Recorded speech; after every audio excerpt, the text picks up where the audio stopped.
ಯಾವ ಮನಸ್ಥಿತಿಯಲ್ಲಿ ಉಂಟಾಗತ್ತೆ ಅಥವಾ ಯಾವ ಮನಸ್ಥಿತಿಯಲ್ಲಿ ಅದು ಕ್ರಿಯೇಟ್ ಆಗುತ್ತೆ? ಅದಕ್ಕೆ ಯಾವ್ಯಾವ ಮನಸ್ಥಿತಿ ಇರಬೇಕು? ಮನಸ್ಸನ್ನು ಹೆಚ್ಚು ಅರ್ಥ ಮಾಡ್ಕೊಳ್ತಾ ಇದನ್ನೇ ಸ್ಪಿರಿಚುವಲ್ ಸಾಧನೆ ಅನ್ನೋದು. ಮನೋಬುದ್ಧಿ, ಅಹಂಕಾರ ಮತ್ತು ನಮ್ಮ ಐಡೆಂಟಿಟಿ, ಅಹಂಕಾರ, ಅಂತಃಕರಣ, ಇವೆಲ್ಲ ಮನಸ್ಸಿನ different layers, different dimensions, different States. ಇದು ನಮ್ಗೆ ಅರ್ಥ ಆಗ್ತಾ ಹೋಗುತ್ತೆ. ಅದೆಲ್ಲ ಎಂಟಿಟಿ ಬೇರೆ ಬೇರೆ ಅಲ್ಲ, ಅದು ಹೇಗೆ ಒಳಗೆ ಹೋಗ್ತಾ ಸೂಕ್ಷ್ಮವಾಗ್ತೀವಿ ಹಾಗೆ. ಮನಸ್ಸಿಗಿಂತ ಬುದ್ಧಿ ಸೂಕ್ಷ್ಮ, ಬುದ್ಧಿಗಿಂತ ನಮ್ಮ ಸಬ್ಕಾನ್ಷಿಯಸ್ ಚಿತ್ತ ಸೂಕ್ಷ್ಮ, ಚಿತ್ತದಕ್ಕಿಂತ ಅಂತಃಕರಣ ಸೂಕ್ಷ್ಮ, ಹಾಗೆಯೇ ಸೂಕ್ಷ್ಮ ಸ್ಥೂಲದಿಂದ ಸೂಕ್ಷ್ಮಕ್ಕೆ ಹೋಗ್ತೀವಿ ನಾವು. ಯಾವಾಗ ನಮ್ಮಲ್ಲಿ ಸಬ್ಕಾನ್ಷಿಯಸ್ ಮೈಂಡ್ಗೆ ಸರಿಯಾದ ಒಂದು ಟ್ರೈನಿಂಗ್ ಕೊಟ್ಬಿಟ್ಟಾಗ ಯೂಶಲ್ ಆಗಿ ಅಂತಃಕರಣದ ಮೂಲಕ ಕಾನ್ಷಿಯಸ್ನೆಸ್ಗೆ ಸಬ್ಕಾನ್ಷಿಯಸ್ ಮೈಂಡು ಕನೆಕ್ಟ್ ಆಗುತ್ತೆ. ಆ ಟೈಮ್ನಲ್ಲೆಲ್ಲ ನಮ್ಮ ನಿಜವಾದ ಸ್ವಭಾವ, ನಾವು ಆರೋಪ ಮಾಡಿದ್ದಲ್ಲ, ಇದುವರೆಗೂ ನಾವು ಆರೋಪ ಮಾಡ್ಕೊಂಡಿದ್ವಿ, ಒಳ್ಳೇದು ಯಾವುದು ಕೆಟ್ಟದ್ದು ಯಾವುದು ತಿಳ್ಕೊಂಡು ಕೆಟ್ಟದ್ದನ್ನು ದೂರ ಇಟ್ಟು ಕಾಣದೇ ಇರೋ ಹಾಗೆ ಮುಚ್ಚಿಟ್ಟು ಒಳ್ಳೆಯ ಥರ ನಾವು ನಟನೆ ಮಾಡ್ತಾಯಿದ್ವಿ. ಈ ನಾಟಕ ಎಲ್ಲ ನಿಂತು ಹೋಗುತ್ತೆ. ಪಾತ್ರಗಳಿಗೆ ನಾವು ನಾಟಕದಲ್ಲಿ ಒಂದೊಂದು ನಾಟಕ ಮಾಡ್ತಾ ಇಲ್ಲ, ನಮ್ಮ ಜೆನ್ಯೂನ್ ರೋಲ್ ಏನು ಅಂತ ಅರ್ಥ ಆಗಿರುತ್ತೆ. ಆ ಪಾತ್ರಕ್ಕೂ ಕೂಡ ನಾವು ದೈವಿಕ ಶಕ್ತಿಯನ್ನು ಕೊಡಬಹುದು, ಕರ್ಮದಿಂದ ಪಾತ್ರದಿಂದ ಮುಕ್ತಿ ಹೊಂದಬಹುದು. ಈಗ ಒಳಗಡೆ ನಮಗೆ ನಮ್ಮ ಸ್ವಭಾವ ತಿಳಿಯುತ್ತೆ, ನಮ್ಮ ಬುದ್ಧಿಗೆ ಗೋಚರವಾಗತ್ತೆ, ನಮ್ಮ ಪ್ರಜ್ಞೆಗೆ ಗೋಚರವಾಗತ್ತೆ, ವಿವೇಕದಲ್ಲಿ ಗೋಚರವಾಗುತ್ತೆ. ನಿತ್ಯ ಯಾವುದು, ಸತ್ಯ ಯಾವುದು, ಶಾಶ್ವತವಾದದ್ದು ಯಾವುದು, ನಮ್ಮೊಳಗೆ ಸಹಜವಾಗಿ ಇರೋದು ಯಾವುದು, ನಮ್ಮ ಸ್ವಭಾವ ಯಾವುದು ಅಂತ. ಆ ಸ್ವಭಾವದಲ್ಲಿ ಇರೋದೆಲ್ಲ ದೈವಿಕ ಗುಣ.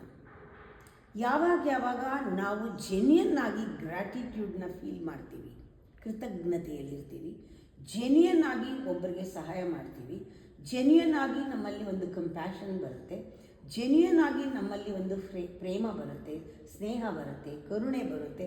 ಆ ಟೈಮ್ನಲ್ಲೆಲ್ಲ ನಮ್ಮಲ್ಲಿ ಒಳಗಡೆಯಿಂದ ಆ ಎಮೋಷನ್, ಡಿವೈನ್ ಎಮೋಷನ್ ಬರುತ್ತಲ್ಲ, ಇದನ್ನು ಅಮೃತ ಅಂತ ಹೇಳ್ತಾರೆ. ಇದು ಬಂದಾಗೆಲ್ಲ ನಮಗೆ ಹಾರ್ಮೋನ್ಸ್ನಲ್ಲಿ ಭಾಳಷ್ಟು ಒಂದು ಹ್ಯಾಪಿ ಹಾರ್ಮೋನ್ ಸೃಷ್ಟಿಯಾಗುತ್ತೆ. ಇದನ್ನು ಡೋಪಮೈನ್ ಅಂತ ಕರೀತಾರೆ. ಆಮೇಲೆ serotonin is also one of the happy hormone. ಆಮೇಲೆ endorphin is an happy hormone. ಈ ಥರ ಹಾರ್ಮೋನುಗಳು ನಮ್ಮಲ್ಲಿ ಗ್ರ್ಯಾಟಿಟ್ಯೂಡ್ ಇದ್ದಾಗ ಬರುತ್ತೆ. ಗ್ರ್ಯಾಟಿಟ್ಯೂಡ್ ನಾಟಕದಲ್ಲಿ ಇಂಥ ಹಾರ್ಮೋನ್ ಬರಲ್ಲ. ನಿಜವಾದ ಗ್ರ್ಯಾಟಿಟ್ಯೂಡ್, ಬೇರೆಯವ್ರನ್ನ ನೋಡಿ ನಮಗೆ ಅನುಕಂಪ ಬಂದಾಗ we feel happy, because this is a divine quality in us. We feel more and more divine because we are giving, we are expressing our own nature, we are responding to the divinity of others, we are appreciating genuinely from inside. ಆ ಟೈಮ್ನಲ್ಲೆಲ್ಲ happy hormones ಬರುತ್ತೆ. ಅದಕ್ಕೆ ಹೆಚ್ಚೆಚ್ಚು ನಾವು connect ಮಾಡೋದಕ್ಕೆ ಮಧ್ಯದಲ್ಲಿರುವ ಕೋಶವನ್ನು ನಾವು ಉಪಯೋಗಿಸ್ಕೋಬೇಕು. ಅಹಂಕಾರ ಮಧ್ಯದಲ್ಲಿದೆ, ಅದನ್ನು ಹೋಗಬೇಕಾದ್ರೆ, ಅಹಂಕಾರನ ಅಳಿಸ್ಬೇಕಾದ್ರೆ ಪ್ರಾಣಾಯಾಮದಿಂದ ಅಳಿಸ್ಬೋದು. ಈಗ 5 ಕೋಶದಲ್ಲಿ ಅನ್ನಕೋಶ, ಮನೋಕೋಶ, ಮಧ್ಯದಲ್ಲಿ ಪ್ರಾಣಕೋಶ, ಆಮೇಲೆ ಇಲ್ಲಿ ವಿಜ್ಞಾನಕೋಶ, ಆನಂದಕೋಶ, ಮಧ್ಯದಲ್ಲಿ ಪ್ರಾಣ. ಹೇಗೆ 5 ಮನಸ್ಸಿನ ಲೇಯರ್ನಲ್ಲಿ ಅಹಂಕಾರ ಮಧ್ಯ ಇದೆಯೋ, ಪಂಚಕೋಶದಲ್ಲಿ ಮಧ್ಯ ಇರೋದು ಪ್ರಾಣಕೋಶ. ಪ್ರಾಣಕೋಶ ಇದೆರಡರಲ್ಲೂ ಆವರಿಸ್ಕೊಂಡಿದೆ, ಇದೆರಡರಲ್ಲೂ ಆವರಿಸ್ಕೊಂಡಿದೆ. ಪ್ರಾಣಕೋಶದ ಮೂಲಕ ನಾವು 5 ಕೋಶಗಳನ್ನು ಒಂದಕ್ಕೊಂದು ಕನೆಕ್ಟ್ ಮಾಡ್ಬೋದು. ಆಮೇಲೆ ಎಲ್ಲ ಕೋಶಗಳನ್ನು ಸೇರಿರುವ ಆ ಒಂದು ಪಾಯಿಂಟ್ ಏನಿದೆ ಅಲ್ಲಿ ಫೀಲ್ ಮಾಡೋದು ನಾವು ಪ್ರಾಣದಿಂದಲೇ, ಪಂಚಪ್ರಾಣದಿಂದಲೇ. ಅದರಿಂದ ಪ್ರಾಣಕೋಶ ಬಹಳ ಮುಖ್ಯ. ಪ್ರಾಣಾಯಾಮ ಉಸಿರಾಡುವಾಗ ಶೂನ್ಯಕ ಮತ್ತು ಕುಂಭಕದಲ್ಲಿ ಅಹಂಕಾರ ಕರ್ಕೋಗುತ್ತೆ. ಪ್ರಾಣಾಯಾಮ ಸರಿಯಾಗಿ ಮಾಡಿದರೆ ಅಹಂಕಾರ ಕರಗ್ತಾ ನಮಗೆ ನಿಜವಾದ ಗ್ರ್ಯಾಟಿಟ್ಯೂಡು ಫೀಲ್ ಆಗುತ್ತೆ. ನಾವು ಹೊರಗಡೆಯಿಂದ ಆರೋಪ ಮಾಡಿಕೊಂಡು ಒಳ್ಳೆಯವರಂಗೆ ತೋರಿಸ್ಕೊಳ್ಳೋದು ಅವಶ್ಯಕತೆ ಇರಲ್ಲ. ನಮ್ಮದು ಯಾವ ಫೀಲಿಂಗ್ಸೂ ಇವಾಗ ಕಂಪೆಲ್ ಮಾಡಿಕೊಂಡು ನಾವು ಇಂಪೋಸ್ ಮಾಡ್ಕೊಂಡು ನಾವು ನಾಟಕ ಮಾಡಬೇಕಾಗಿಲ್ಲ. ನ್ಯಾಚುರಲ್ ಆಗಿ, ಸ್ಪಾಂಟೇನಿಯಸ್ ಆಗಿ ನಮ್ಮಲ್ಲಿ ಒಳಗಡೆಯಿಂದ ಆ ಎನರ್ಜಿ ಫೀಲ್ ಆಗುತ್ತೆ. That is how we enjoy the nectar in us, the amrita ನಮ್ಮಲ್ಲಿ ಇರುವಂತಹ ಆ ಒಂದು ಸೇಕ್ರೆಡ್ ಫೀಲಿಂಗ್ ನಮಗೆ ಬರುತ್ತೆ. ಅದರಿಂದ ಇದೆಲ್ಲ ಪ್ರಾಣಾಯಾಮ ಮಾಡೋದ್ರಿಂದ ಧ್ಯಾನದಲ್ಲೂ ಪ್ರಾಣಾಯಾಮ ಸಹಜವಾಗಿ ಆಗುವುದರಿಂದ ಎಲ್ಲ ಕೋಶಗಳಿಂದ ಕನೆಕ್ಟ್ ಆದಾಗ ಆನಂದ ಕೋಶದಲ್ಲಿರುವ ಆನಂದ ಈ ಹ್ಯಾಪಿ ಹಾರ್ಮೋನ್ಸ್.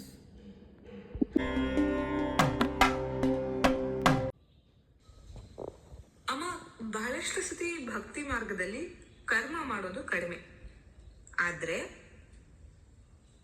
ಅದನ್ನ ಹೇಗೆ ನಿಭಾಯಿಸೋರು? ಎಲ್ಲಿವರೆಗೆ ನಮಗೆ ಪರಮಾತ್ಮನ ತಲುಪೋದಕ್ಕೆ 4 ದಾರಿ ಇದೆ, ನಾನು ಒಂದನ್ನು ಆರಿಸ್ಕೋತೀನಿ, ನನಗೆ ಬೇಕು ಭಕ್ತಿ ಮಾರ್ಗ ಅಂತ ಯಾವಾಗ ನಿಲ್ತೀರಾ ಆವಾಗ ನಿಮ್ಮ ಪ್ರಯಾಣ ಪ್ರಾರಂಭನೇ ಆಗಲ್ಲ. ಮ್ಯಾಪ್ ಮೇಲೆ ಬೆರಳಾಡಿಸ್ದಂಗೆ ಅಷ್ಟೆ, ಏನು ಪ್ರಯೋಜನ ಇಲ್ಲ. ಗಾಳಿನಲ್ಲಿ ಬರ್ದಂಗೆ ಏನು ಪ್ರಯೋಜನ ಇಲ್ಲ. ತುಂಬ ಜನ ಪುಸ್ತಕದಲ್ಲಿ ಏನಿದೆ, even book gives you 4 path, 8 steps. ಇದೆಲ್ಲ ಯಾಕೆ ಕೊಡ್ತಾರೆ? ಇದೆಲ್ಲ ನಮ್ಗೆ ಅರ್ಥ ಆಗಲಿ ಅಂತ, ನಮಗೆ ಸುಲಭ ಆಗಲಿ, ನಮ್ಮನ್ನು ನಾವು ತಿಳ್ಕೊಳ್ಳೋಕ್ಕೆ ಕೊಟ್ಟಿರ್ತಾರೆ. ನಾವು ಬುಕ್ಕಲ್ಲಿ ಏನಿದೆ 1 2 3 4, you can't just follow what are in the books. It's not practical, it's theory.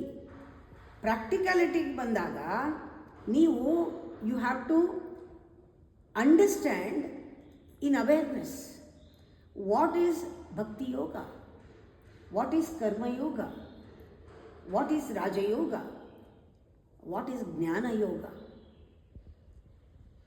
ಎಲ್ಲರೂ ಹೇಳ್ತಾರೆ ಫಸ್ಟು ಕರ್ಮಯೋಗ ಅಂತ. ಅಲ್ಲ, ಫಸ್ಟು ನಿನಗೆ ಬರಬೇಕಾದ್ದು ಜ್ಞಾನ, ಆತ್ಮ ಸಂಶೋಧನೆ, ಜ್ಞಾನ. ಜ್ಞಾನಯೋಗದಲ್ಲಿ ನಿನಗೆ ವಿವೇಕ ಬರುತ್ತೆ. Jnanayoga gives you the wisdom. You should go for knowledge only to get wisdom, nothing else. No god here, nothing. In jnanayoga, wisdom. Wisdom is the light. In that wisdom, your desires will change. The quality of desires will change.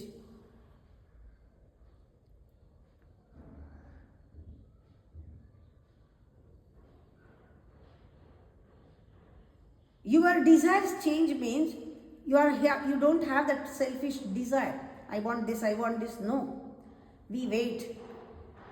We wait for the desire of the God, Ichha of the God. He gives you the desire because His Sankalpa, His Ichha, His Kamana, Shubha Kamana, that comes to you. That is called the emotion. You channel your emotion. Now, your desire is an emotion, your kama is not there, prema comes and the bhakti comes. Bhakti yoga is channelization of emotion. Channelization of the emotion is bhakti yoga, and wisdom is understanding the inner wisdom is jnana yoga. For that you need an intellect. Balancing your intellect, cleansing your intellect, releasing your intellect from your ego is Raja Yoga. You need a pure intelligence to understand the wisdom and also to channel your emotion. Without this, Bhakti Yoga is not possible. Without wisdom, without knowledge, without your intelligence, Bhakti Yoga is not possible. Only Bhakti Yoga, only emotion doesn't work.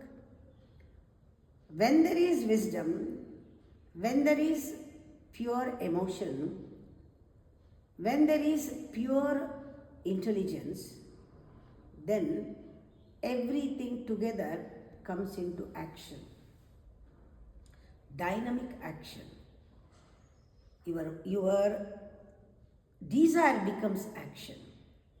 Your Ichha becomes Kriya.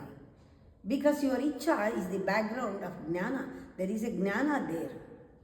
Root of that Ichha, there is a Jnana.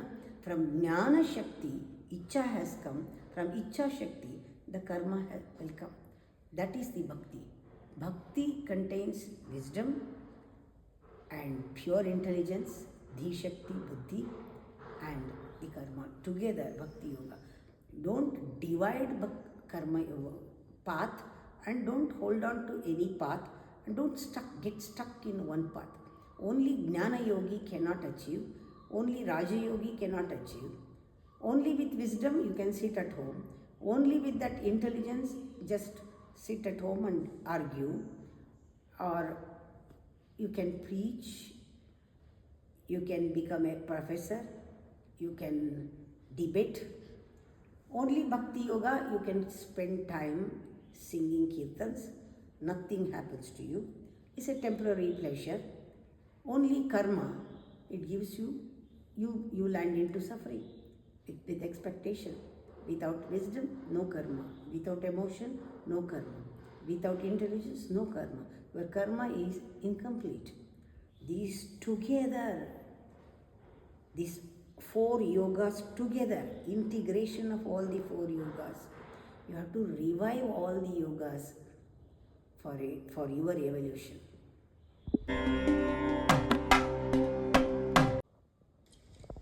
ಅಮ್ಮ, ಪಂಚಕೋಶ ಮನಸ್ಸಿನ ಕೋಶ, ಪಂಚಕೋಶದಲ್ಲಿ ಮನಸ್ಸಿನ ಕೋಶದಿಂದ ಆನಂದ ಕೋಶಕ್ಕೆ ದಾಟೋದು ಸುಲಭನ? ಪಂಚಕೋಶದಲ್ಲಿ ಅನ್ನಕೋಶ, ಮನೋಕೋಶ ಅಂದಾಗ this is subtle body. Annakosha gross body, ಸ್ಥೂಲ ಸೂಕ್ಷ್ಮ. ಈ ಸೂಕ್ಷ್ಮ ಶರೀರದಲ್ಲಿ ಮನೋಕೋಶದಲ್ಲಿ ಮನೋ, ಬುದ್ಧಿ, ಅಹಂಕಾರ, ಚಿತ್ತ, ಅಂತಃಕರಣಗಳು ಬೇರೆ ಸ್ತರಗಳು. ಮನೋ, ಬುದ್ಧಿ, ಅಹಂಕಾರ, ಚಿತ್ತ, ಅಂತಃಕರಣ ಇವೆಲ್ಲವೂ ಸೇರಿ ಮನೋಕೋಶ. ಇಲ್ಲಿ ಮಧ್ಯದಲ್ಲಿರುವ ಅಹಂಕಾರ ಇದೆಯಲ್ಲ, ಈ ಕಡೆ ಮನೋ, ಬುದ್ಧಿ, ಆಮೇಲೆ ಅಹಂಕಾರ, ಚಿತ್ತ, ಅಂತಃಕರಣ, ಈ 5ರಲ್ಲಿ ಮಧ್ಯದಲ್ಲಿರೋ ಅಹಂಕಾರ ಏನಿದೆ ಅದು ಒಂದು ಗೋಡೆ ಥರ.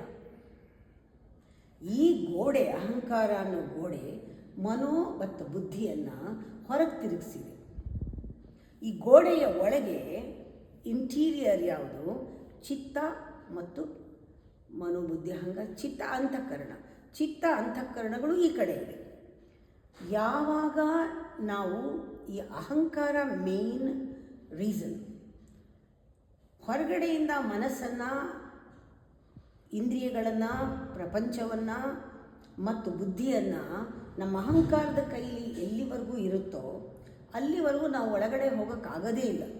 You are only an external ವರ್ಲ್ಡಲ್ಲಿ ಎಕ್ಸ್ಟ್ರಾವರ್ಟ್ ಆಗಿ, ನೀನು ಹೊರಗಡೆ ವರ್ಲ್ಡ್ಗೆ ಅಬ್ಸೆಸ್ಡ್ ಆಗಿ ನೀನು ಇರ್ತೀಯ. ನಿಂಗೆ ಇಂಟೀರಿಯಾರಿಟಿ ಗೊತ್ತಿಲ್ಲ, ನಿಂಗೆ ಸೂಕ್ಷ್ಮ ಗೊತ್ತಿಲ್ಲ. ಯಾವಾಗ ಈ ಅಹಂಕಾರ ಅನ್ನೋದು ಕರುತ್ತಾ ಹೋಗುತ್ತೆ ಅಥವಾ ರಿಯಲೈಸ್ ಆಗ್ತಾ ಹೋಗುತ್ತೆ, ಇದು ಆರೋಪ, ಇದು ಇಲ್ಲ, ಇದು ಬರೀ ನೆರಳು ಮಾತ್ರ, ಇದು ನಾನೇ ಮಾಡ್ಕೊಂಡಿರೋದು, ಇದು ಇಲ್ಲ, ಇರೋದಷ್ಟೇ ಮನೋಬುದ್ಧಿ, ಚಿತ್ತ, ಅಂತಃಕರಣಗಳೇ ಇರೋದು, ಇದನ್ನು ಡಿವೈಡ್ ಮಾಡಿರೋದು ಅಹಂಕಾರ ಅಂತ ನಮಗೆ ರಿಯಲೈಸ್ ಆಗುತ್ತೆ, ಗೊತ್ತಾಗತ್ತೆ. ಆವಾಗ ನಮ್ಮ ಬುದ್ಧಿ ಮತ್ತು ಮನಸ್ಸು ಒಳಮುಖವಾಗುತ್ತೆ. ಇಂದ್ರಿಯಗಳನ್ನು ನಾವು ವಿತ್ಡ್ರಾ ಮಾಡ್ತೀವಿ. ಈ ಮನಸ್ಸು ಮತ್ತು ಬುದ್ಧಿ ಒಳಮುಖವಾದಾಗ it becomes the extension of these 2, ಚಿತ್ತ ಮತ್ತು ಅಂತಃಕರಣ. ಆ ಚಿತ್ತ ಮತ್ತು ಅಂತಃಕರಣ ಎರಡೂ ಕೂಡ ಬಹಳ ಸೂಕ್ಷ್ಮವಾದ ಲೆವೆಲ್. ಈ ಚಿತ್ತದಲ್ಲಿ ಇರೋದೇನು, ಏನೇನು ಫಿಲ್ಟರ್ ಆಗಿದೆ ಒಳಗಡೆ ನಮಗೆ ಗೊತ್ತಿಲ್ಲದೆ, ಸಬ್ಕಾನ್ಷಿಯಸ್ ಲೆವೆಲ್ನಲ್ಲಿ ನಮಗೆ ಗೊತ್ತಿಲ್ಲದೆ ಮನಸ್ಸಿನ, ಬುದ್ಧಿಯ ಫೀಲಿಂಗ್ ಮತ್ತು ಯೋಚನೆಗಳು ಬಂದು ಬೇಡದೇ ಇರೋದು, ಬೇಕಾದ್ದು ಎಲ್ಲ ತುಂಬಿಸ್ಕೊಂಡಿದ್ದೀವಿ ನಾವು. ಅದರಿಂದ ಚಿತ್ತ ಶುದ್ಧವಾಗಿಲ್ಲ. ಯಾವಾಗ ಅಹಂಕಾರ ಚಿತ್ತವನ್ನು ಕಂಪ್ಲೀಟಾಗಿ ಅದು ಮಲಿನಗೊಳಿಸಿದೆ, ಯಾವಾಗ ಅಹಂಕಾರ ಯಾವಾಗ ಇರಲ್ಲ, ಅದರ ಕೆಲಸ ಕ್ಲೀನ್ ಆಗೋದು, ಅದು ಕ್ಲೀನ್ ಆಗುತ್ತೆ. ಅದಕ್ಕೆ ನಾವು ಪ್ರೇಯರ್ನಲ್ಲಿ, ಮೆಡಿಟೇಷನಲ್ಲಿ ನಮ್ಮ ಅಹಂಕಾರನ ಸರೆಂಡರ್ ಮಾಡಿ ಚಿತ್ತವನ್ನು ಶುದ್ಧಿ ಮಾಡ್ತೀವಿ. ಇದನ್ನು ಯೋಗ ಅಂತ ಹೇಳ್ತಾರೆ. ಚಿತ್ತ ಶುದ್ಧಿ ನಮ್ಮ ಸಾಧನೆಯಿಂದ ಆದಾಗ ಕ್ಲಿಯರ್ ಆಗಿ ನಮಗೆ ಒಳಗಿನ ಅಂತಃಕರಣ ಕಾಣಿಸುತ್ತೆ. ಚಿತ್ತ ಮತ್ತು ಅಂತಃಕರಣ ಎರಡು ಸೂಕ್ಷ್ಮವಾದ ಪದರಗಳು. ಚಿತ್ತದಲ್ಲಿ ಮೇಲ್ಭಾಗದಲ್ಲಿ ಲೇಯರ್ಸ್ ಆಫ್ ಅಜ್ಞಾನದ ನಮ್ಮ ದೇಹ ಮನಸ್ಸಿನ ಹೊಳೆ ಕರ್ಮಗಳು ತುಂಬಿಕೊಂಡಿದೆ. ಇದು ಕರ್ಮಲೇಪ ಅಂತ ಹೇಳ್ತೀವಿ. ಎಲ್ಲಿ ಯಾವಾಗ ಅಹಂಕಾರ ಇರಲ್ಲ, ಯಾವಾಗ ನಾವು ಸಾಧನೆಯಲ್ಲಿ ನಾವು ನಮ್ಮ ಬುದ್ಧಿಯನ್ನು ಒಳಮುಖವಾಗಿ ತಿರುಗಿಸಿರ್ತೀವಿ, ಪ್ರಜ್ಞಾಪೂರ್ವಕವಾಗಿರ್ತೀವಿ, ಜ್ಞಾನದಲ್ಲಿರ್ತೀವಿ, ನಾವು ಯಾವಾಗ ಪ್ರಜ್ಞೆಯಲ್ಲಿ ಜಾಗೃತರಾಗಿರ್ತೀವಿ, ಆವಾಗೆಲ್ಲ ನಾವು ಸುಲಭವಾಗಿ ನಮ್ಮ ಸಬ್ಕಾನ್ಷಿಯಸ್ ಮೈಂಡ್ನ ರಿವೈರ್ ಮಾಡ್ಬೋದು. ಅಂದರೆ we can redo our subconsciousness, we can remove all the karmas which are stored in the superficial layer of subconsciousness. And the ಸಬ್ಕಾನ್ಷಿಯಸ್ನೆಸ್ಗೆ ಇದು ಸರಿ ತಪ್ಪು ಯಾವುದೂ ಗೊತ್ತಿಲ್ಲ, ನಾವು ಏನು ಹಾಕಿದ್ರೆ ತಗೊಳುತ್ತೆ. ಒಳ್ಳೆಯ ಹ್ಯಾಬಿಟ್ಗಳನ್ನು ಕೊಟ್ಟು ನಾವು ಆನಂದ ಕೋಶವನ್ನು ರೀಚ್ ಮಾಡ್ಬೋದು ಅಂತಃಕರಣದ ಮೂಲಕ. ಅಂತಃಕರಣವೇ ಆ್ಯಕ್ಚುಲಿ ಆನಂದ ಕೋಶದ ಪ್ರಾರಂಭ. ಅಂತಃಕರಣದಿಂದ ನಾವು ಆನಂದ ಕೋಶವನ್ನು ತಲುಪ್ಬೋದು.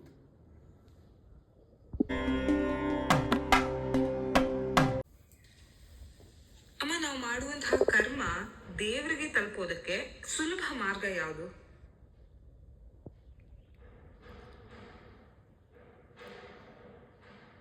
ಕಷ್ಟ ಮಾರ್ಗ, ಸುಲಭ ಮಾರ್ಗ ಅಂತ ಇಲ್ಲ, ಒಂದೇ ಮಾರ್ಗ ಇರೋದು.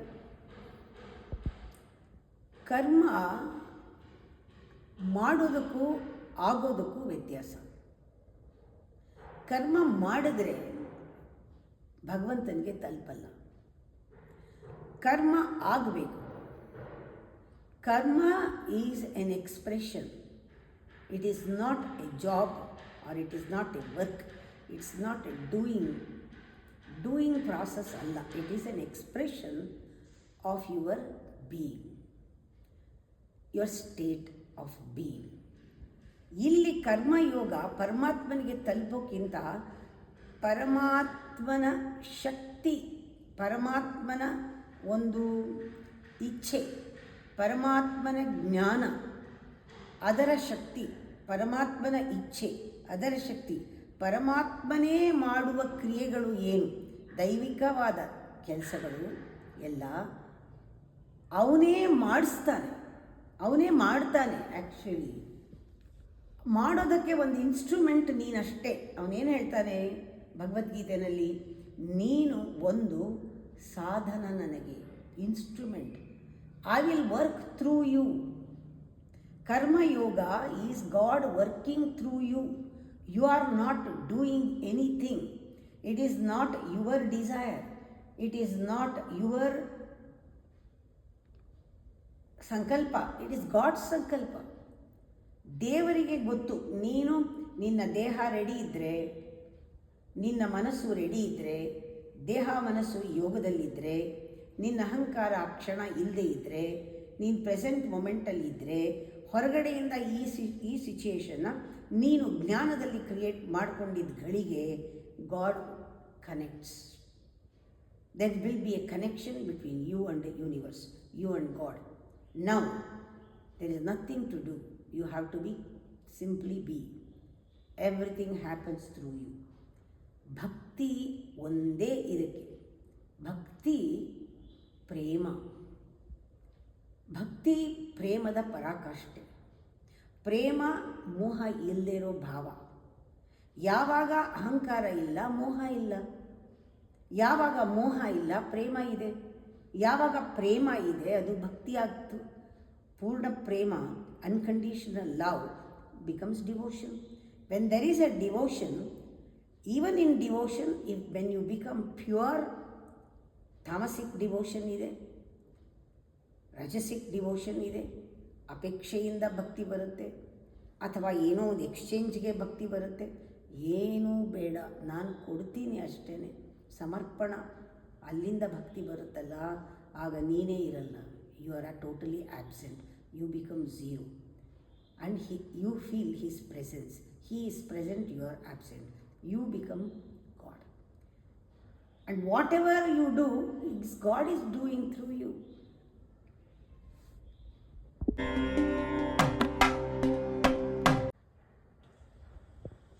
ಈ ಡೈರಿ ಬರೆಯೋದು ಒಳ್ಳೆ ಅಭ್ಯಾಸನಮ್ಮ? ಬಹಳಷ್ಟು ಸಲ ನಮ್ಮ ಥಾಟ್ಗಳನ್ನ ನಾವು ಬರ್ದಿಟ್ಕೊಳ್ಳೋದು ಒಳ್ಳೆ ಅಭ್ಯಾಸ ಅಂತ ಹೇಳ್ತಾರೆ. ಅದು ನಿಜಾನಾ? ಅದು ಸ್ಪಿರಿಚುಯಾಲಿಟಿಯಲ್ಲಿ ನಾವು ಮಾಡ್ತಿರುವಂತಹ ಸಾಧನೆಗೆ ಅನುಕೂಲ ಆಗತ್ತಾ? ಆಗೋದಾದ್ರೆ ಹೇಗೆ ಅನುಕೂಲ ಆಗತ್ತೆ?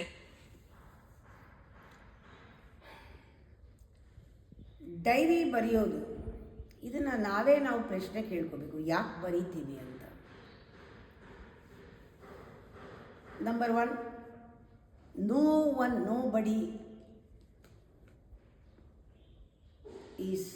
is waiting, nobody is waiting for our biography.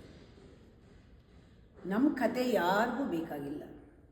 ಇದು ಫಸ್ಟು ನಾವು ಒಪ್ಕೋಬೇಕು. ಯಾರಿಗೆ ಬೇಕು ನಿನ್ನ ಕತೆ? ಯಾರ ಕತೆ ಯಾರಿಗೆ ಬೇಕು? ಯಾರಿಗೂ ಬೇಕಿಲ್ಲ. ಪ್ರತಿಯೊಬ್ಬರಿಗೂ ಪರಮಾತ್ಮನ ಒಂದು ಡಿವೈನ್ ಸ್ಟೋರಿನಲ್ಲಿ ಒಂದು ಸಣ್ಣ ಪ್ಯಾರಾಗ್ರಾಫ್ನಲ್ಲಿ ಒಂದು ಲೈನು, ಅಲ್ಲಿ ನಮ್ಮ ಬಗ್ಗೆ ಒಂದು ಲೈನು, ಒಂದು ಒಳ್ಳೆ ಕೆಲಸ ಮಾಡಿದ್ದಲ್ಲಿ ಏನಾದ್ರು ಇದ್ದರೆ ಅವನ ಕ್ವಾಲಿಟಿ ನಮ್ಮಲ್ಲಿ ಒಂಚೂರು ಬಂದು ರಿಫ್ಲೆಕ್ಟ್ ಆಗಿದ್ದರೆ ಅದರಷ್ಟು ಪುಣ್ಯ ಬೇರೆ ಇಲ್ಲ. We should become not a paragraph, a line in his divine story. That's it. You should become at least a word in his story. No need of writing biographies. But for our sadhana, you have to have a goal to focus.